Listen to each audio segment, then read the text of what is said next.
దేవునికి మహిమ కలుగును గాక. ఆమేన్. పరిశుద్ధ గ్రంథం నుండి వాక్య భాగాన్ని ధ్యానం చేసుకుందాం. ఇర్మియా గ్రంథం 8వ అధ్యాయము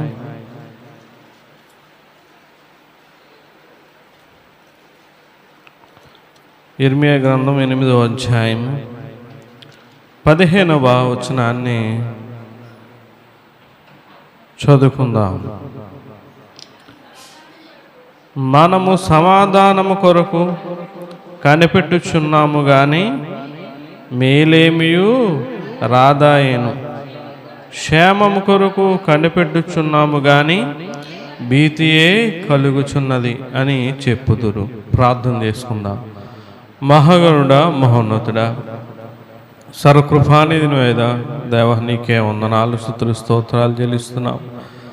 గడిచిన వారంలో ప్రభా నీ కృప వలన, దయ వలన సజీవులుగా ఉంచి నీ పరిశుద్ధమైన సన్నిధిలో నిన్ను ఆరాధించే యోగ్యత భాగ్యం మాకు ఇచ్చినందుకు నీకే వందనాలు. ఇప్పటి వరకు పాటల్లో, వాద్యాల్లో తోడుగున్నారు. ప్రాముఖ్యమైన వాక్య భాగంలోకి వెళ్ళుచుండగా ఈ పరిశుద్ధ గ్రంథంలో ఉన్న మర్మాలు, గూఢమైన వాక్యాలు మాకు తెలియచేయండి. మేము ఆత్మీయంగా బలపడడానికి, విశ్వాసంలో ఎదగడానికి ప్రభా ఈ మాటలు ఎంతో మాకు ఉపయోగకరంగా ఉండడానికి మీరు కృపను అనుగ్రహించండి. ఇంకా మా జీవితాలు, మా బ్రతుకులు కనుక వదులుకొని మార్పు లేని వారిగా ఉంటాయి కనుక ఈ మాటలు బట్టి మేము మారు మనసు పొంది ప్రభా నీ రక్తములో కడగబడి నీ పరిచర్యలో, నీ సేవలో వాడబడే పాత్రలుగా, సాధనాలుగా మమ్మల్ని ఉంచమని ప్రభా కరెంట్ని యాదుల నుంచండి, వాతావరణ యాదుల నుంచి ఇంకా రావాల్సిన బిడ్డలు ఎవరైనా ఉంటే సకాలంలో నీ సన్నిధి నడిపించమని, ప్రార్థన పాదాలు సన్నిధి చేర్చమని ప్రభు అని యేసుక్రీస్తు పరిశుద్ధమైన నామమును బట్టి మిక్కిలి వినయంతో అడిగి వేడుకుంటున్నాం తండ్రి. ఆమేన్. అందరికీ వందనాలు. దేవుని మహాకృపను బట్టి దేవదేవుడు దేవుడు మరి ఒక పునరుద్ధాన దినాన్ని దేవునితో ఉండే గొప్ప భాగ్యాన్ని మనకు అనుగ్రహించాడు. మనము ఆలోచన చేస్తే మన దేవుడు పరిశుద్ధుడు. ఎవరండి? మన దేవుడు పరిశుద్ధుడు. ఆ పరిశుద్ధుడైన దేవుణ్ణి ఆరాధించడానికి కానీ, స్తుతించడానికి కానీ, గణపరచడానికి కానీ మనకి ఏ యోగ్యత లేదు. అయినా సరే యోగ్యత లేని మనకు ఏమని అనుగ్రహించాడైనా? యోగ్యతను ఇచ్చాడు. దేవునికి మహిమ కలుగును గాక. అంత గొప్ప దేవుడు అండి, అంత మంచి దేవుడు మన దేవుడు. ఆయన్ని మనం అర్థం చేసుకుంటే మనం ఆయన కొరకు ఏదైనా చేస్తాం. మనము ఆయనకి అర్థమైతే ఆయన మనకి ఏదైనా చేస్తాడు. అంతే కదా. మనం ఒకవేళ ఫ్రెండ్స్ ఉండొచ్చు, మనకి స్నేహితులు ఉండొచ్చు, ఇరుగు పొరుగు వారు ఉండొచ్చు, బంధువులు ఉండొచ్చు. అర్థమైతేనే ఎవరితోనన్నా మనం స్నేహమైనా, బంధుత్వమైనా ఏదైనా. అలాగే అర్థమయ్యే భక్తి, విశ్వాసం మనం దేవుని పట్ల కలిగి ఉండాలి. ఇది చదువుకున్న వాక్య భాగం చూస్తే ఇర్మియా గ్రంథంలో 8వ అధ్యాయము 15వ వచనాన్ని మనం చదువుకున్నాం. ఇక్కడ ఏమి అంటున్నారో వీళ్ళు చూడండి. దేవుని బిడ్డలైన వారు, దేవుని జనాంగం ఏమని అంటున్నారంటే చూడండి, మనము సమాధానము కొరకు కనిపెట్టుకొనుచున్నాము కానీ మేలేమియు రాదాయెను, క్షేమము కొరకు కనిపెట్టుచున్నాము కానీ భీతియే కలుగుచున్నది అన్నాడు. సమాధానము కొరకు కనిపెడతా ఉన్నారంట, కానీ వారికి సమాధానము ఉండట్లేదు వారి జీవితాల్లో. సమాధానం కొరకు, క్షేమము కొరకు కనబడుతున్నారంట, కానీ క్షేమం అనేదే భీతియే వారికి కలుగుతూ ఉన్నది. ఒకసారి ఆలోచన చేయండి. మనిషి జీవితంలో అన్నీ ఉన్నాయి. ధనం ఉంది, ఆస్తులు ఉన్నాయి, పొలాలు ఉన్నాయి, బంగారం ఉన్నాయి. ఏది కావాలితే అది అన్నీ కూడా మానవుడు సంపాదించుకున్నాడు. నాకు ఇది లేదు అని చెప్పడానికి లేదు. మా ఇంట్లో ఇది లేదండి, నాకు ఇది కొదువుగా ఉందండి అనడానికి ఎంత మాత్రం ఆస్కారం లేదు. ఎందుకంటే దేవుడు అందరిని కూడా ఆశీర్వదించాడు. కానీ ఏది లోటుగా ఉందంటే ఏమిటండి? సమాధానం అనేది ప్రతి కుటుంబంలో లోటుగా ఉంది. నేను ఒకసారి ఒక సభలకి వెళ్ళినప్పుడు అక్కడ అద్రకేష్టం అంట, అతను చాలా బాధగా, అందులో ఒక సంఘ పెద్ద, అతడు ఎప్పుడు చూసినా కూడా ఒక బాధ, ఒక ఏదో ఒక వెలితి ఉన్నట్టుగా అతడు ఉండేవాడు. ఏమీ చేయడా అంటే అక్కడ ఏది జరిగినా మొట్టమొదటి పేరు ఆయిందే. ఏది ఇవ్వాలన్నా, ఏది చెయ్యాలన్నా, ఒక 10 మందిని తీసుకొచ్చి చేయించాలన్నా ఆయన తర్వాతే. ఆయన ఒకసారి ఎప్పుడు చూసినా కూడా ఆ పనుల్లో బిజీగా ఉండి చక్కగా పరిచర్యలో అంతా కూడా బాగుండేవాడు. కానీ ఏదో ఒక వెలితి ఆయనలో కనబడింది. ఒకసారి ఏంటండి ఆరోగ్యం బాగోదా, ఏంటి అంతా బాగుంటారో, అలా ఉంటారు ఏంటి అంకుల్ గారు అని అంటే నాకు అంటున్నాడు, నాకు సమాధానం లేదండి ఇంట్లో అంటున్నాడు. ఏమి లేదు? సమాధానం లేదు. బోల్డ్ డబ్బులు ఉన్నాయి, ఏది కావాలంటే తినగలను, ఎక్కడికి వెళ్ళమంటే అక్కడికి వెళ్ళగలను, ఏది కొనుక్కోవాలంటే అది కొనుక్కోగలను, ఏదైనా చేయగలను, అన్నీ ఉన్నాయి. బంగారం ఉంది, బ్యాంక్ బ్యాలెన్స్ ఉంది, పొలాలు ఉన్నాయి, ఇల్లు ఉన్నాయి, అధికారం ఉంది, అన్నీ ఉన్నాయి. కానీ నా ఇంట్లో ఏం లేదంటే సమాధానం లేదు. నా భార్యకి నాకు సమాధానం లేదండి, నా బిడ్డకి నాకు సమాధానం లేదు అని చెప్పాడండి. ఒకసారి ఆలోచన చేసుకో. ఎన్ని డబ్బులు ఇచ్చినా, ఎన్ని కోట్లున్నా కొనుక్కోలేనిది ఏంటో తెలుసా? ఏమిటమ్మా? సమాధానం. దేవుడు చాలా జ్ఞానవంతుడండి. ఏదైనా మానవుడు కొని సంపాదించుకోగలడు. అందుకే 2 ఆ మనిషికి అందకుండా చేశాడు. ఏంటంటే సమాధానం ఒకటేంటంటే ఆయుష్. ఈ 2 కూడా దేవుడు మనిషికి దొరికేలా చేయలేదు. దొరికితే ఇంక దేవుడు ఎందుకు? ఏమండి, ప్రాణం మన చేతిలో ఉంది. నేను ఎప్పుడు చనిపోవాలంటే అప్పుడు చనిపోవాలనుకుని ఇంక దేవుడిని ఎందుకు ఆరాధిస్తాం? దేవుని దగ్గరికి ఎందుకు వస్తాం? సమాధానం అందరి కుటుంబాల్లో ఉంటే ఇంక దేవుని దగ్గరికి ఎందుకు వస్తాం? అందుకే అంటాడు సమాధానకర్త అగు అధిపతి అంటాడు. యెషయా గ్రంథంలో 9వ అధ్యాయం 6వ వచనంలో ఉంటుంది. బలవంతుడైన దేవుడు, ఆశ్చర్యకరుడు, ఆలోచనకర్త, నిత్యుడగు దేవుడు, సమాధాన కర్తయగు అధిపతి. అంటే సమాధానానికి అధిపతి ఎవరు? మన దేవుడు. సమాధానం ఉండాలండి. ఈరోజు కుటుంబాల్లో చూస్తే సమాధానం ఉండట్లే. సేవకుని కుటుంబంలో కూడా సమాధానం ఉండట్లేదు. ఆ కుటుంబంలో సమస్యలు బట్టో, లేకపోతే సంఘంలో ఆ విశ్వాసుల సమస్యలు బట్టో, ఆ విశ్వాసుల కుటుంబంలో కూడా సమాధానం అనేది ఉండట్లేదు. కారణం ఏంటి అన్నది మనం ఈ ఉదయకాలం చూద్దాం. ఎవరికి దేవుడు సమాధానం ఇస్తాడంటే మొదటిగా చూడండి, ఆ లోకసువార్త 2వ అధ్యాయము, లోకసువార్త 2వ అధ్యాయం చూడండి. ఎవరినైతే దేవుడు ఇష్టపడతాడో వారికి దేవుడు సమాధానం ఇస్తాడంట. ఇక్కడ అంటాడు, మనం ప్రతి క్రిస్మస్కి చదువుతాం కదా ఈ వాక్యాన్ని. 2వ అధ్యాయం 14వ వచనం చదువుదాం. సర్వోన్నతమైన స్థలములలో దేవునికి మహిమయు, ఆయనకిష్టులైన మనుషులకు భూమి మీద సమాధానము కలుగును గాకని దేవునికి స్తోత్రం చేయుచున్నాను. దేవునికి మహిమ కలుగును గాక. ఆమేన్. ఎవరికి మొదట సమాధానం ఉంటుందమ్మా? ఆయనకిష్టులకు. ఎవరికి? ఆయనకిష్టులకు. దేవుడు ఎవరినైతే ఇష్టపడతాడో వారికి సమాధానం అనేది ఉంటుంది. సమాధానం అనేది కలిగి ఉన్నవాడే గొప్ప వ్యక్తి అండి. సమాధానం లేని వారు ఎంత కలిగి ఉన్నాయో ఆ వ్యక్తి చెప్పాను కదా, గొప్ప ధనవంతుడు. ఆ మందిరానికి విరాళాలు ఇచ్చేవాడు, ఆ మందిరాన్ని కట్టించేవాడు, అన్నీ చేశాడు అతను. ఆ పాస్టర్ గారు పలానా అయ్యగారు మరి ఇది కొనాలనుకుంటున్నానంటే ముందు ఆయనకి ఉండేదంట. కానీ ఎంత చేస్తున్నా, ఏం చేస్తున్నా అతడు ఎవరికి ఇష్టంగా లేడు, ఆమె ఎవరికి ఇష్టం లేడు. దేవుడు ఈరోజు కూడా మనం కానుకలు ఇస్తాం, పరిచర్య చేస్తాం, ఏదేదో చేస్తాం దేవునికి, కానీ అన్నీ కూడా ఆయనకి ఇష్టం లేని బ్రతుకు జీవితం కలిగి చేయడం వల్ల మనకేమీ లేదు, సమాధానం అనేది లేదు. ఈ రోజున చాలామంది ఏడుస్తున్నారండి, ఏడుస్తున్నారు. ఆ బతుకు జట్కా బండి, ఆ రచ్చబండ, ఇవన్నీ కూడా ఎక్కడి నుంచి వచ్చినాయి? కుటుంబంలో ఏం లేక వచ్చినాయి చెప్పండి. ఏం లేక, సమాధానం లేకే.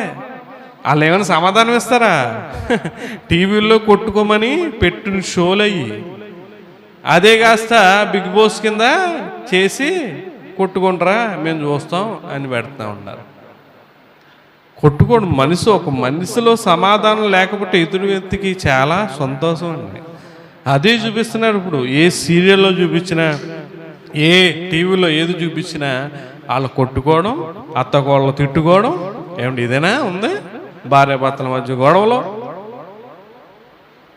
ఏం లేకపోవడం వల్ల? సమాధానం లేకపోవడం వల్ల. నీవు దేవునికి ఇష్టడిగా లేకపోవడం వల్లే నీకు సమాధానం లేదు. దేవుడు అంటున్నాడు ఇక్కడ, ఆయనకి ఇష్టమైన మనుషులకు భూమి మీద సమాధానం కలుగును. ఎవరిని ఇష్టపడతాడంటే మొదటిగా విశ్వాసం కలిగిన వారిని. ఎబ్రీ పత్రికలు అంటాడు కదా 11వ అధ్యాయము చూడండి ఏమంటాడు, ఆయనకి ఇష్టమైన మనుషులకు అంటాడు. చూడండి 11వ అధ్యాయం 6వ వచనం మనము చదివితే, విశ్వాసము లేకుండా దేవునికి ఇష్టడై ఉండుట అసాధ్యము. దేవునికి మహిమ కలుగును గాక. విశ్వాసము లేకుండా దేవునికి ఇష్టడై ఉండుట అసాధ్యము. మనలో విశ్వాసం లేకపోతే దేవుడు ఇష్టపడి నువ్వు అనుకుంటావో, అయ్యో విశ్వాసం ఉన్నది కనుక పొద్దుటే లేచి రెడీ అయ్యి ఇల్లంతా చక్క పెట్టుకుని నేను ఇంత దూరం ప్రయాణం చేసి డబ్బులు పెట్టుకుని ఛార్జీలు ఇచ్చి పెట్రోల్ కొట్టించుకుని వచ్చానండి, నాకు విశ్వాసం లేదంటారేంటి? 8ంటికి ఆరాధన, పొద్దుటే ఎప్పుడు 5ంటికో 6ంటికో లేచి వచ్చేస్తున్నాను, నాకు విశ్వాసం లేదంటారేంటి అని నువ్వు అనుకోవచ్చు. అది బాధ్యత అండి. నువ్వు పొద్దుటే లేచి డ్యూటీకి వెళ్ళట్లేదా? ఏ షిఫ్ట్కి వెళ్ళట్లేదా? పొద్దుటే లేచి ఒంటి పాటలు పెడితే పొద్దుటే వెళ్ళట్లేదా? మధ్యాహ్నం వస్తే మధ్యాహ్నం ఏంటిది సమ్మరు, మే నెల వస్తే ఎప్పుడు వెళ్ళిపోతారు పనులకి? 6ంటికి వెళ్ళిపోయి 1 గంటకు వచ్చేస్తారు, అప్పుడు వెళ్ళట్లేదా? అయ్యేంటయ్యి బాధ్యతలు.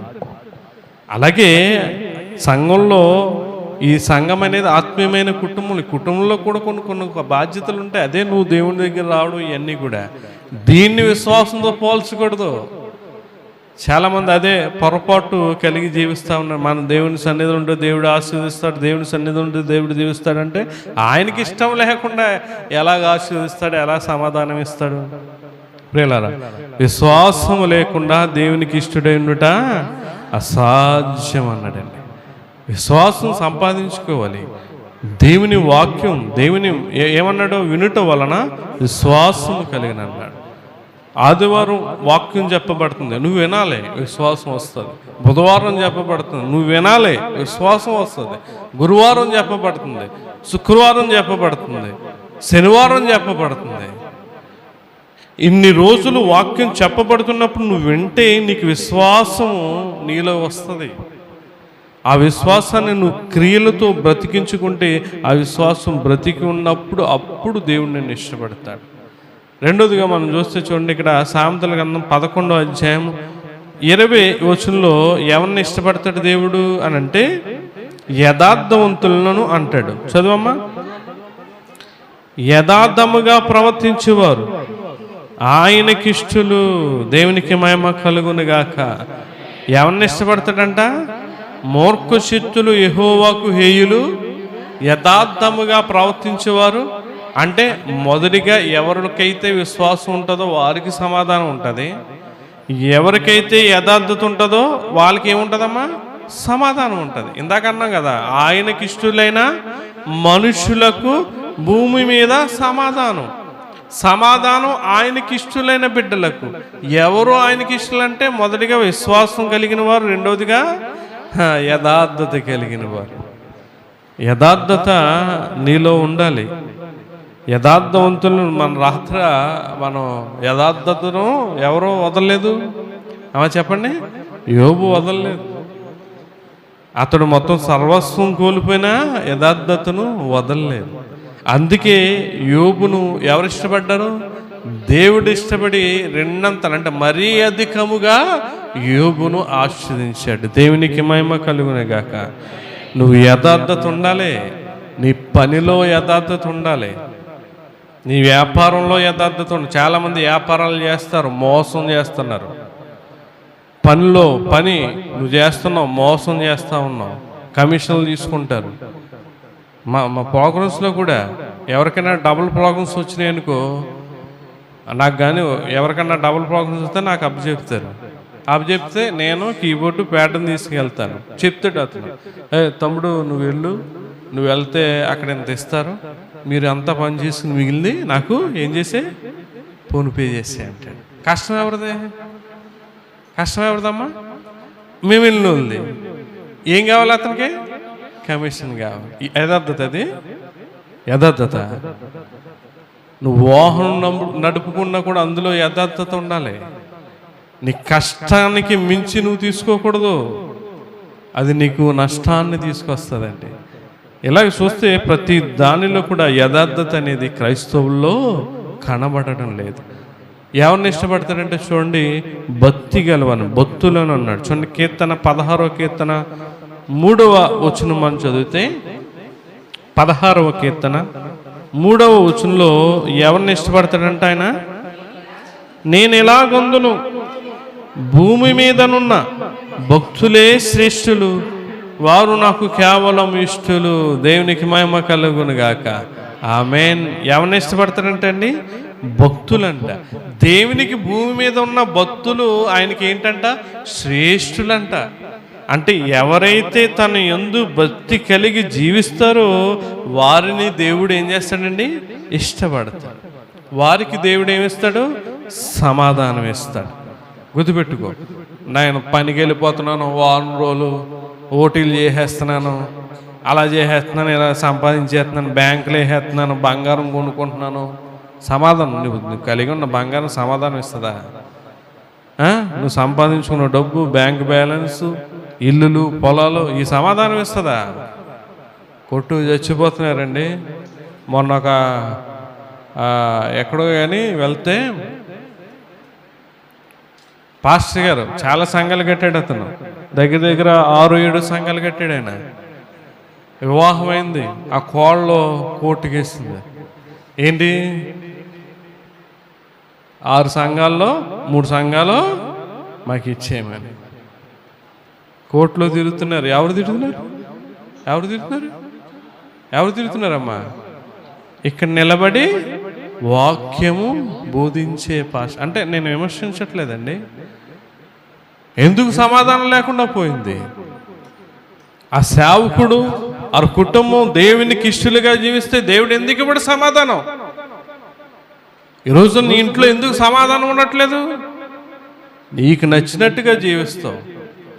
నీ భార్య ఏది ఇష్టపడుతుందో నీ భార్యకి తెచ్చి నీ భార్యకి ఇష్టమైనట్టుగా జీవిస్తావు, నీ భర్తకి ఇష్టమైనట్టుగా జీవిస్తావు. బిడ్డల తల్లిదండ్రులు బిడ్డలకి ఇష్టం వచ్చినట్టుగా, స్నేహితులకి ఇష్టం వచ్చినట్టుగా, బంధువులకి ఇష్టం వచ్చినట్టుగా, నీకు నచ్చిన వాళ్ళకి ఎలా ఉండాలో అలాగా ఉండడానికి ఇష్టపడతావు. ఇవే ఒక్కసారైనా అరే నా భర్తను, భార్యను, బిడ్డల్ని వీళ్ళందరినీ ఇచ్చింది దేవుడే కదా, ఆయనకి ఇష్టంగా జీవించాలన్నది ఆలోచన నీకు ఏనాడైనా వచ్చిందా? రాదు. అందుకే సమాధానం లేకుండా పోయింది. ఆయనకి ఇష్టలైన వారికి సమాధానం ఇస్తారండి. రెండోదిగా మనం చూస్తే నీతి మనకి సమాధానాన్ని ఇస్తుంది అంటారు. చూడండి, యెషయా గ్రంథం 32వ అధ్యాయము, యెషయా గ్రంథం 32వ అధ్యాయము 17వ వచనం మనం చదివితే, నీతి సమాధానము కలుగు చేయును, నీతి వలన నిత్యమును నిమ్మలమును నిబ్బరమును కలుగును. నీతి ఏమిస్తుంది చెప్పండమ్మా? సమాధానం ఇస్తుంది. ఎవరి నీతి? మన నీత? లోకంలో చాలామంది నీతిగా ఉంటారండి. ఏ పొరపాటు పుట్టినగా నుంచి చనిపోయే వరకు ఏ పొరపాటు, ఏ తప్పు కానీ, ఏ పాపము కానీ చేయకుండా జీవిస్తారు. కానీ వారికి సమాధానం ఉండదు. దేవుడు చెప్పింది లోకంలో నీతి కాదు. యెషయా గారు ఏమంటాడు? నా నీతి క్రియలన్నీ మురికి గుడ్డ వలె ఆయను అంటాడు. అంటే లోకంలో బ్రతికే నీతి మురికి గుడ్డతో దేవుడు పోల్చాడు. వాళ్ళు మీకు కథ చూడండి. అదే యెషయా గ్రంథంలో మనం చూస్తే 64వ అధ్యాయము 6వ వచనంలో ఉంటుంది. యెషయా గారు చెప్తున్నా, ఆయన చాలా నీతిమంతుడండి. ఆయన చెప్తాం ఏమంటున్నాడు? మేమందరము అపవిత్రుడు వంటి వారమైతేమి, మా నీతి క్రియలన్నీ మురికి గుడ్డ వలె ఆయన. లోకంలో అతను ఎంత నీతిగా ఉన్నా ఆ నీతిని దేంతో పోల్చాడు? మురికి గుడ్డ అండి. మురికి గుడ్డని ఎవరు ముట్టుకోవడానికి ఇష్టపడరు. ఆ మురికితో యెషయా గారు పోల్చారు. ఆ నీతి కాదు దేవుడు చెప్పింది. దేవునిలో నీవు నీతి కలిగి ఉంటే నీకు సమాధానం కలిగింది. అంటున్నాడు కదా, నీతి సమాధానాన్ని కలుగు చేయను అంటున్నాడు. నీతి ఏంటి? నీతి అంటాడు కదా, రోమపత్రిక 4వ అధ్యాయం 3వ వచనంలో అబ్రహాము దేవుని నమ్మెను, అది అతనికి నీతిగా ఎంచబడెను. అంటే అబ్రహాం దేవుణ్ణి నమ్మేడు, అయిపోయిందా? లేదు లేదు. అబ్రహాము దేవుణ్ణి నమ్మడు. నమ్మక ఏం చేశాడు తెలుసా? నువ్వు నీ దేశాల నుంచి, నీ బంధువుల నుంచి, నీ తల్లిదండ్రుల నుంచి, అందరి నుంచి కూడా వచ్చేయమంటే వచ్చేసాడు. అరే బాబు అబ్రహాము, నువ్వు పలానా చోటుకి వెళ్ళంటే అక్కడికి వెళ్ళాడు. నువ్వు అక్కడే గుడారం వేసుకున్నాంటే అక్కడ ఉన్నాడు. ఇక్కడికి వెళ్ళంటే ఇక్కడ ఉన్నాడు. ఎక్కడికి వెళ్ళమంటే అక్కడికి వెళ్ళాడు. ఏం తినమంటే అది తిన్నాడు. ఏం చేయమంటే అది చేశాడు. చివరికి తన కుమారుని బలిగా ఇచ్చేయమన్నా ఏం చేశాడండి? ఇవ్వడానికి సిద్ధపడిపోయాడు. ఇచ్చేసినట్టే. అది దేవుని నమ్మడం. నువ్వు అసలు దేవుని సన్నిధికి క్రమంగా రావు. నువ్వు ఒక్క ప్రార్థన మానకుండా రావు. నువ్వు అది దేవుని నమ్మడం ఎలాగవుతుంది? అది నీతి ఎలా అవుతుందమ్మా? ఇదివరకు చిన్నప్పుడు కొన్ని సన్నివేశాలు జరుగుతూ ఉండేవి. సన్నివేశాలు జరుగుతుంటే ఏంటి అని అంటే, భార్యాభర్తలు ఉంటే ఆ భర్త ప్రతిరోజు కూడా తాగేసి వచ్చేసి కొట్టేసేవాడు. కొట్టేసేస్తే అంటే నేను చిన్నప్పుడు కొన్ని ఈ చుట్టుపక్కల చూసిన విషయాలు చాలామంది అనేవారు, ఇందుకే ఈ తాగుబోతుడితో ఏంటి వదిలేసి, చెప్పండి, నలుగురు ఉంటారు కదా చుట్టూని, ఏమంటారు? ఏం సుఖపడుతున్నావే, ఏముందే నెమ్మది, ఏముందే సమాధానం, రోజు ఆడు పనికి వెళ్ళడం, ఆ డబ్బులు తెచ్చుకుని తాగేసి నిన్ను వచ్చి కొట్టడం, వదిలేసి వెళ్ళిపోవే అనేవారు. కానీ ఆమె వెళ్ళేది కాదండి, వెళ్ళేది కాదు. ఎంత కొట్టినా, ఎంత తిట్టినా, ఏం చేసినా అలాగే పడి ఉండేది. కారణం ఏంటో తెలుసా? ఆమె ఏం కలిగి ఉంది చెప్పండి? నీతి కలిగి ఉంది. లోకంలో నీతి కలిగి ఉంటేనే అన్ని శ్రమలు, అన్ని బాధలు, అన్ని కష్టాలు, అన్ని ఇబ్బందులు, ఏమి తిండి లేకపోతేనే ఆమె అలాగుంటే మరి మన దేవునిలో నీతిగా ఉంటే, దేవునిలో నీతి ఉన్నప్పుడు కష్టాలు వస్తాయి, శ్రమలు వస్తాయి, ఇబ్బందులు వస్తాయి, అవమానాలు వస్తాయి. అవన్నీ కూడా నువ్వు తట్టుకుని దేవుని కొరకు నువ్వేం చేయాలి? నిలబడాలి. అదే నీతి. చిన్న మాట అంటే కోపగిచ్చి మానేస్తావు, వాక్యం నొచ్చుకుంటే మానేస్తావు, సేవకుడు ఏదో అన్నాడంటే మానేస్తావు, సేవకురాలు ఏదన్నా అంటే మానేస్తావు, లేకపోతే తోటి విశ్వాసం ఏదో అన్నాడంటే మానేస్తావు. ఏంటమ్మా అదేం నీతి అండి? నీతి అంటే అది కాదు. ఎన్ని అవమానాలు వచ్చినాయి యోబుకి, ఏమండి? హురే, ఊజు దేశంలోనే నీ వంటి బతుపడు లేడు అన్నాడు కదరా దేవుడు. ఏట్రా నీ ఇప్పుడు ఈ యూజు దేశంలోనే నువ్వంత దౌర్భాగ్యముడు ఎవడు కూడా లేడు అన్నారు. ఊజు దేశంలోనే నీ అంత న్యాయవంతుడు లేడు అన్నాడు. తర్వాత వచ్చి ఎవరే ఇంత దుస్థితిలో ఉన్నవేంట్రా మొత్తం పోగొట్టుకుని అన్న వాళ్ళు ఉన్నారు. అయినా సరే నీతిని వదలలేదండి. ఆలోచన చేసుకో. ఇక్కడ అంటాడు ఒక మాట, ద్వితీయోపదేశకాండం 6వ అధ్యాయము చూడండి. ద్వితీయోపదేశకాండం 6వ అధ్యాయము 25వ వచనం చదువుదాం. చూడండి, మన దేవుడైన యెహోవా మనకు ఆజ్ఞాపించినట్లు ఆయన సన్నిధిని ఈ సమస్తమైన ఆజ్ఞలను అనుసరించి మనము నడుచుకున్నప్పుడు మనకు నీతి కలుగును. దేవునికి మహిమ కలుగును గాక. ఎప్పుడు కలుగుతుందండి నీతి? మనం దేవుని సన్నిధికి వచ్చి సమస్తమైన ఆజ్ఞలను అనుసరించి నడుచుకున్నప్పుడు కలుగుతుంది. అప్పుడప్పుడు వచ్చి వాక్య ప్రకారంగా ఏమీ నడవకుండా ఏమీ చేయకుండా నువ్వు ఉంటే ఎట్లా ఇస్తాడు దేవుడు సమాధానం? ఎలా ఇస్తాడండి? చూసుకోండి, ప్రపంచంలో ఎవరికన్నా ఏదన్నా లేదు అని అంటే సమాధానమే. సమాధానాన్ని కలిగి ఉన్నవాడు గొప్పవాడని. అంతకు మించిన గొప్ప కుటుంబం కూడా ఏది ఉండదు. ఎందుకంటే అతని ఇంట్లో ఎవరున్నట్టు చెప్పండి? సమాధానకర్తయగు అధిపతి ఉన్నట్టే. ఇక్కడ అంటున్నాడు, ఇక్కడ ఆయన సన్నిధిని ఈ సమస్తమైన ఆజ్ఞలను అనుసరించి మనం నడుచుకున్నప్పుడు మనకు నీతి కలుగుతుంది. మొట్టమొదటి యేసుక్రీస్తు ప్రభువు ప్రసంగంలో కూడా కొన్ని మాటలు చెప్పాడు తెలుసా? మత్తయి సువార్త 5వ అధ్యాయము 6వ వచనంలో ఇక్కడ కొన్ని మాటలు చాలా అమూల్యమైన మాటలండి. మొట్టమొదటి ప్రసంగంలో ఇవన్నీ కూడా చాలా విలువైన మాటలు మాట్లాడతాడు ఆయన. ఏమంటున్నాడు? నీతి కొరకు ఆకలి దప్పులు గలవారు ధన్యులు, వారు తృప్తిపరచబడుతుంది. నీతి ఉంటే నువ్వు ఆకలి దప్పులు అన్నీ కూడా తట్టుకుంటావు. తట్టుకోలేక కదా ఉపవాస ప్రార్థనకి ఏం చేయట్లేదు చెప్పండి. ఉపవాస ప్రార్థనకు వస్తే ఏం చేయాలి? ఉపవాసం ఉండాలి. ఏమేస్తుంది చెప్పండి? ఆకలి వేస్తుంది. అందుకే రాలేకపోతున్నాం. నీతి ఊరికైనా వస్తుంది ఏంటండి? సేవకులు ఎన్నిసార్లు చెప్పారు? మన సేవకులు 30 కిలోమీటర్లు సైకిల్ మీద తొక్కుని వెళ్ళి ఉపవాసం ఉండి అక్కడికి వెళ్ళి రాత్రంతా ఉపవాస ప్రార్థనలో గడిపి మళ్ళా ఉదయకాలపు ఆరాధన చూసుకుని మధ్యాహ్నం అయ్యాక మళ్ళా సైకిల్ మీద వచ్చేవారు. ఎంత ఆకలి దప్పులు కలిగి ఉన్నారండి.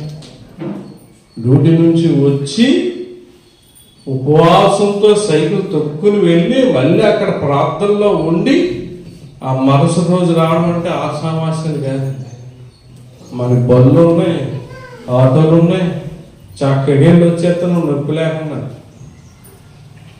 నీతి అదే అందులో చూడండి 10వ వచనం మనం చదివితే, నీతి నిమిత్తము హింసింపబడి వారు ధన్యులు, పరలోక రాజ్యము వారిది అంటాడు. యెషయా గారు కూడా ఒక మాట అంటాడు చూడండి. యెషయా గ్రంథం 33వ అధ్యాయం, యెషయా గ్రంథం 33వ అధ్యాయం 15వ వచనం మనం చదివితే చూడండి, నీతిని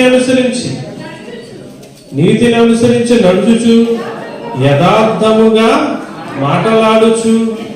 చూడండి, నీతిని అనుసరించే వాళ్ళు ఎలాగా ఉంటారు అని యెషయా గారు చెప్తున్నాడంటే, నీతిని అనుసరించేవారు ఎలా మాట్లాడతారంట? అమ్మా, వాక్యాన్ని అనుసరించేవారు, వాక్య ప్రకారంగా జీవించేవారు యథార్థంగా మాట్లాడతారు. రెండోది, నిర్భయం వలన వచ్చు లాభమును ఉపేక్షించుచు. చూడండి, లక్ష్యము పుచ్చుకొనుకోకుండా తన చేతులను మలుపుకొని, అధ్యాయము మాట వినకుండా చెవులు మూసుకొని, చెడుతనము చూడకుండా కన్నులు మూసుకొని వాడు ఉన్నత స్థలమున నివసించెను. దేవునికి మహిమ కలుగును గాక. నీతి అని అనడానికి యెషయా గారు చెప్తా ఉన్నారు. లంచం పుచ్చుకోడంట. దేనికైనా సరే ఇప్పుడు ఏంటామో చెప్పండి, లంచమే. దేనికైనా సరే, చిన్నదానికి కూడా, ఈ పని చేసి నోటి మాట పనికి కూడా ఏంటి? లంచమే. ఇక్కడ అంటాడు కదా, యథార్థంగా మాట్లాడతాడు, ఏ లాభమును ఉపేక్షించడు, లంచము పుచ్చుకోనంట, చేతులు మలుపుకుంటారంట, అత్యాయన మాట వినకుండా చెవి మూసేసుకుంటాడంట. అటువంటి వాడు ఎక్కడ ఉంటాడు? ఉన్నత స్థలంలో ఉంటాడు. అదే విషయాన్ని 6వ అధ్యాయం 33వ వచనంలో, కాబట్టి మీరు ఆయన రాజ్యమును నీతిని మొదట వెదకుడి, అప్పుడు అవన్నీ మీకు అనుగ్రహింపబడును. దేవునికి మహిమ కలుగునుగాక.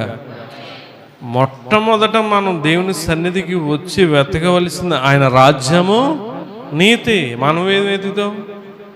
మా అప్పులండి అయ్యారు, మా ఇబ్బందులండి, కష్టాలండి, అయ్యండి, అనారోగ్యమండి, ఆరోగ్యం లేదండి, ఇదండి అదండి. కాదు కాదు, నీవు వెతకవలసింది మొదట ఆయన రాజ్యం.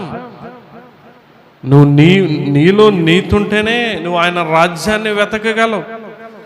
నువ్వు నీతిగా ఉంటేనే నాకు ఆయన రాజ్యం కాలే, ఆయన రాజ్యంలో స్థానము కావాలి అని నువ్వు ఆలోచించగలవు. ఎంతమంది ఆలోచన చేస్తున్నారు? పిల్లలు, నీతి సమాధానమును కలుగు చేస్తుందండి. సమాధానానికి మించింది ఏదీ లేదండి. సమాధానానికి మించింది ఏం లేదు. ఎంత చూడండి, ఇప్పుడు సమాధానం లేకే, సమాధానం కలిగజేయడానికే ఈ థియేటర్స్ అన్నీ కూడా. దేనికి? ఆ 2.5-3 గంటలు వెళ్ళాక ఏమొస్తుంది? అక్కడ ఎంటర్టైన్మెంట్, ఆనందం వస్తుంది. మరలా వచ్చాక ఏమొస్తుంది? ఇప్పుడు ఈ మందు అది కూడా ఎందుకు వచ్చింది చెప్పండి అమ్మా? ఇంకమ్మా మందు ఈ బ్రాందీ ఇవన్నీ కూడా ఎందుకు పుట్టినాయి చెప్పండి? అంటారు కదా తాగిన వాళ్ళు, నా ఇంట్లో ఏం లేదు చెప్పండి. ఆడు కూడా ఫ్రెండ్ అంటాడు, ఒరే ఈ తాకరా, నీకు అన్నీ కూడా నువ్వేం చేస్తావు, మర్చిపోతావు అంటాడు. ఒరే చాలా సుఖంగా ఉంటుందిరా, నెమ్మదిగా ఉంటుందిరా, మత్తుగా ఉంటుందిరా, నీకు ఇంకేవి కూడా నీకేమీ. మరి మత్తు దిగిపోయాక అమ్మా, మత్తు దిగిపోయాక మరలా తోతాడు, మరలా మత్తు దిగిపోయాక మరలా తోతాడు. ఇంక బతుకంతా తాగి చివరికి కాటికి వెళ్తాడు. మందులో సమాధానం ఉంటుందా? సినిమా హాల్లో సమాధానం ఉంటుందా? టీవీల దగ్గర సమాధానం ఉంటుందా? సీరియల్స్ దగ్గర సమాధానం ఉంటుందా? బయట వీధుల్లో మాట్లాడుకుంటే సమాధానం ఉంటుందా? లేకపోతే ఒక పార్కుకనో, లేకపోతే తీర్థానికనో, లేకపోతే సరదాలకు తిరిగితే సమాధానం ఉంటుందా? అదంతా కూడా మనం అనుకుని కల్పించుకునే కల్పిత సమాధానం అండి, స్వల్ప సమాధానం. అదేది కూడా మనకి కుటుంబంలో సమాధానం ఉండట్లేదు. ఒక్కసారి మీకు ఖాళీ ఉంటే సరదాగా రాజమండ్రి కోర్టు దగ్గరికి వెళ్ళండి. కోర్టు దగ్గరికి వెళ్ళండి ఒకసారి. ఖాళీగా ఉంటే అలా రాజమండ్రి వెళ్ళినప్పుడు ఒకసారి కోర్టు దగ్గరికి వెళ్ళండి. కుటుంబాలు పెద్ద ఉన్నవాళ్ళు ఏంటి, కింద నుంచి మిడిల్ పీపుల్ కాడి నుంచి హయ్యర్ వరకు కూడా అందరూ అక్కడే ఉంటున్నారు. ఏమి లేక సమాధానం. ఒక అడుగు భూమికి కూడా కొట్టు చచ్చిపోతారండి. ఎంత? అడుగు భూమికి కొట్టు చచ్చిపోతున్నారు. బయట న్యాయం ఎక్కడుందండి? ఎవరు డబ్బులు ఎడితే వాళ్ళకి న్యాయం. మొన్న ప్రియాంక అమ్మాయి చనిపోయింది, డాక్టరు. ఏమండి, ఎవడు చెప్పండి? ఎవడో గొప్పోడు, డబ్బులు ఉన్నవాడు మాఫీ చేసేసారు డబ్బులు ఇచ్చి. అవి ఎత్తుని చూపించారా? అదే ఆడు పేదోడో డబ్బు లేనోడైతే ఆ ఫోటోల్లో ఇన్స్టాగ్రామ్లో ఫేస్బుక్లో తెగొచ్చేస్తా ఉన్నాం. డబ్బు ఉన్నది కాబట్టి డబ్బులు ఇసిరేసి మాఫీ చేసేసారు. అంతా కూడా మోసం అండి, అన్యాయం. బయట ఎవరిని నువ్వు నమ్ముకోకు. ఎవరిని నమ్ముకో? దేవుని నమ్ముకో. చివరిగా సమాధానం ఎలా వస్తుందంటే చూడండి, దేవునితో సహవాసం కలిగి ఉంటే. చూడండి, యోబు గ్రంథం 22వ అధ్యాయము, యోబు గ్రంథం 22వ అధ్యాయం 21వ వచనం చదువుకుంటే ఏమంటున్నాడైనా, ఆయనతో సహవాసము చేసిన ఎడల నీకు సమాధానము కలుగును, అలాగునే నీకు మేలు కలుగును, దేవునికి మహిమ కలుగును గాక. ఆమేన్. ఇక్కడ అంటున్నాడు, ఆయనతో సహవాసము చేసిన ఎడల మనకు సమాధానం, అలాగునే మేలు కూడా కలుగుతుందంట. సమాధానం కలగాలంటే ఆయనతో సహవాసం చేయాలి. సహవాసం అనగా ఏంటమ్మా? స్నేహం అంటాం కదా. 6 నెలలు సహవాసం చేస్తే వాళ్ళు వీళ్ళైపోతారు. మనం పుట్టుకతోనే దేవునితో సహవాసం చేస్తున్నాం, కానీ మనకి ఏం లేదు, సమాధానం లేదు. క్రైస్తవులు అంటారు. ఎవరినే? మనల్నే. ఎవరినే? మనల్నే. పుట్టు క్రైస్తవులండి వీళ్ళు. పుట్టు నుంచే పుట్టు క్రైస్తవులు ఏంటండి? నా తెలియకడుతాను. సమాధానం లేకుండా నువ్వు క్రైస్తవుడే కాదు. క్రైస్తవుడు అంటే మాట ఏంటో తెలుసా? క్రైస్తవుడు అంటే ఏంటండి? దేవుని బిడ్డ. మరి దేవుని బిడ్డకి సమాధానం ఎందుకు ఉండదు? ఆలోచన చేసుకుని పిల్ల. ఇక్కడ అంటున్నాడు, ఆయనతో సహవాసం చేసినట్లా మీకు సమాధానం. ఆయనతో సహవాసం అంటే ఇప్పుడు ఫ్రెండ్స్ ఉన్నారు. నీ ఫ్రెండ్స్ నువ్వేం చేస్తావు చెప్పండి? ప్రతిరోజు నువ్వేం చేస్తారు? ఫోన్ మాట్లాడుకుంటారు. ఫోన్ మాట్లాడకపోతే ఏం చేస్తావు? చాటింగ్ చేస్తావు. ఏదో రకంగా నీ ఫ్రెండ్తో ఏం చేస్తావు? మాట్లాడుతావు, మెసేజ్ చేస్తావు ఏదో రకంగా. అది స్నేహం అంటే. ఆడితో మాట్లాడకుండా ఉండవు, మెసేజ్ చేయకుండా ఉండవు. స్నేహం అంటే అది. అలాగే మనం కూడా దేవునితో సహవాసం చేయి. ఎలాగా? నువ్వు అనుదినం ప్రార్థన చేసుకోవాలి, బైబిల్ చదువుకోవాలి. ఎప్పుడు ప్రార్థనలు ఉంటే అప్పుడు ప్రార్థనకి రావాలి. అదే దేవునితో సహవాసం. అప్పుడు నీకేమిస్తాడు దేవుడు? సమాధానం ఇస్తాడు. అపోస్తులు ఏమన్నారు తెలుసా? చూడండి, అపోస్తుల కార్యాలు 2వ అధ్యాయము. అపోస్తుల కార్యాలు 2వ అధ్యాయము 42వ వచనం మనం చదివితే, మీరు అపోస్తుల బోధ యందును ఏమంటున్నాడు? సహవాసముందును. పర్టిక్యులర్గా చెప్తున్నాడు. దేని యందు? సహవాసం.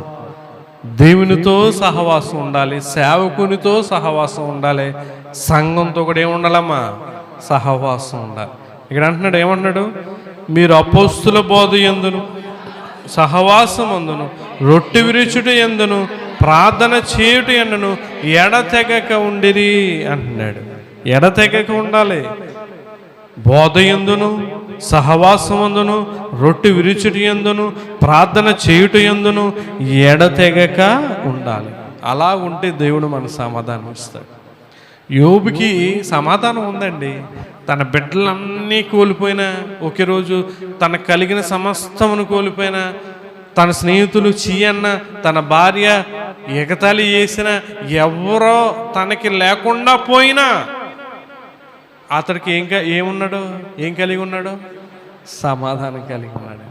అబ్బా, ఎంత గొప్ప విషయం! ఆయనే చెప్తున్నాడు కదా, ఆయనతో సహవాసం చేసిన ఎడల సమాధానం అంటున్నాడు ఆయన. మనకి ఏదన్నా చిన్నది పోతే సమాధానం ఉండదు. ఒక గిన్నె పోతే సమాధానం ఉండదు. చీపురు పోతే సమాధానం ఉండదు. ఓ కొట్టుకు చచ్చిపోతే ఇక్కడ పెట్టింది ఎక్కడుంది, ఎవరు తీశారు అని కొట్టుకు చచ్చిపోతాం ఇంట్లో. చిన్న చిన్న దానికి కూడా మనకు ఇంట్లో సమాధానం ఉండదే. బిడ్డలు పోయారు, పనివారు పోయారు, సమస్తం పోయింది, తన శరీరం కూడా పోయింది. అయినా సరే ఆయనలో ఏముందండి? సమాధానం ఉంది. కారణం ఏంటంటే ఆయన ఆ పరిస్థితుల్లో, చనిపోయే పరిస్థితుల్లో కూడా ఎవరితో సహవాసం చేస్తున్నాడు? దేవునితో. మన దేవునితో సహవాసం చేస్తే మన సమాధానం. అపోస్తలుడైన పౌలు గారు అంటాడు, 1 కొరింథీ పత్రిక చూడండి, 1 కొరింథీ పత్రిక 1వ అధ్యాయము 9వ వచనంలో మనం చదివితే, ఆయన మనల్ని ఎందుకు పిలిచాడు అని అంటున్నాడు. ఆయన మన ప్రభు అయిన యేసుక్రీస్తు అను తన కుమారుని సహవాసమునకు మిమ్మును పిలిచిన దేవుడు నమ్మదగిన వాడు. మనల్ని ఎందుకు పిలిచాడండి? అమ్మ చెప్పండి. నీకు డబ్బులు ఇవ్వడానికి, పొలాలు ఇవ్వడానికి, ఆస్తులు ఇవ్వడానికి, వాటికి వీటికి కాదు. అవన్నీ కూడా అన్యులకు ఉంటున్నాయి, మనకుంటున్నాయి. దాని గురించి కాదండి.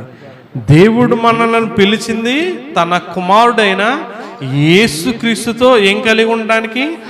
సహవాసం కలిగి ఉండడానికి. ఆలోచన చేసావా? అరే, నేను ఇంత దూరం కడియం పని కట్టుకుని వెళ్తున్నానే, నేను ఎందుకు వెళ్తున్నాను? దేవుడు అక్కడికి ఎందుకు నడిపించాడు? దేవుడు నన్ను ఎందుకు అక్కడికి పిలుచుకున్నాడు అంటే, నేను దేవునితో సహవాసం చేయడానికి, దేవునితో సహవాసం చేయడం.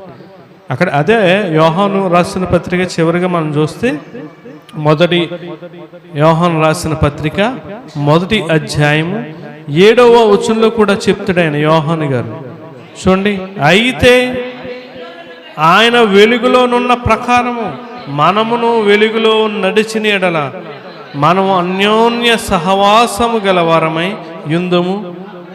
అప్పుడు ఆయన కుమారుడైన యేసు రక్తము ప్రతి పాపము నుండి మనం పవిత్రులుగా చేయను. ఈ సహవాసం ఏంటంట? అన్యోన్య. కొత్తగా పెళ్ళైన భార్యాభర్తలు ఎలా ఉంటారు? అన్యోన్యంగా ఉంటారు. కొంతమంది స్నేహితులు ఎలా ఉంటారండి? అన్యోన్యంగా ఉంటారు. అలాగే దేవునితో కూడా ఎటువంటి సహవాసం కలిగి ఉండాలి? అన్యోన్య సహవాసం. అంటే దేవునితో మనం మిళితమైపోవాలండి. యోహాను గారు అంటారు, నా యందు మీరును మీ యందు నా మాటలు. అంటే మనం ఆయనతో మిళితమైపోవాలి, కలిసిపోవాలి.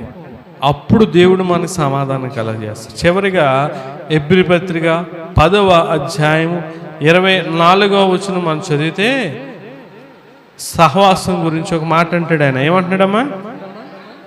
కొందరు మానుకొనుచున్నట్టుగా సమాజముగా కూడుట మానక, చూడండి, ఒకరిని ఒకరు హెచ్చరించుచు ఆ దినము సమీపించిన కొలది మీరు చూడండి మరీ ఎక్కువగా అలాగు చేయొచ్చు, ప్రేమ చూపుటకు సత్కార్యములు చేయుటకు ఒకరినొకరు పురుకొల్పును.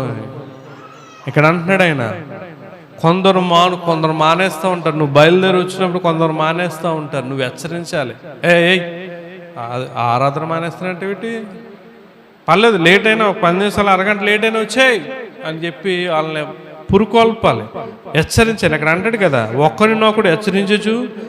ఆ దినము సమీపించిన కొలది మీరు మరీ అలాగు చేయొచ్చు, ప్రేమ చూపుటకు సత్కారం చేయుటకు ఒకరినొకడు పురుకొల్పాలి అంటున్నాడు. దేవుని దగ్గర ఉంటేనే కదా ఏదన్నా. ఆయనకి వేరుగా ఉండి మనం ఏమి మరి ఆదివారం ఆరాధన మానేస్తానంటే ఏంటి? ఉపవాస ప్రార్థన మానేస్తానంటే ఏంటి? కుడికిలు మానేస్తానంటే ఏంటి? లేదు, మన కుటుంబంలో సమాధానం లేకుండా పోతుంది అని చెప్పి వాడిని పురుకొలిపి దేవుని సన్నిధికి నడిపించాలి. ప్రియులారా, సరే ఆలోచన చేయండి. దేవుని జనాంగమైన దేవుని బిడ్డలు ఇశ్రాయేలు సమాధానం కొరకు కనిపెడుతున్నారు కానీ వానికి లేదంట. క్షేమం కొరకు కనిపెడుతున్నారు కానీ వారికి భీతియే కలుగుతున్నది. ఆలోచన చేసుకో. నాకు అది ఉంది, ఇది ఉంది, మంచి జీతం తెచ్చే భర్త ఉన్నాడు, బ్యాంక్ బ్యాలెన్స్ ఉంది, బంగారం ఉంది, పొలాలు ఉన్నాయి, ఇల్లు ఉన్నాయి, అద్దులు వస్తున్నాయి, అవి ఉన్నాయి, ఏది ఉన్నా సరే దేవుడు కన్ను ఎర్ర చేశాడంటే మొత్తం. యోబుకి ఒకే రోజు ఏమి లేకుండా పోయినాయి. ధనవంతుడైన ఊజు దేశంలో ధనవంతుడైన యోబుకు సమస్తం లేకుండా చేశాడు.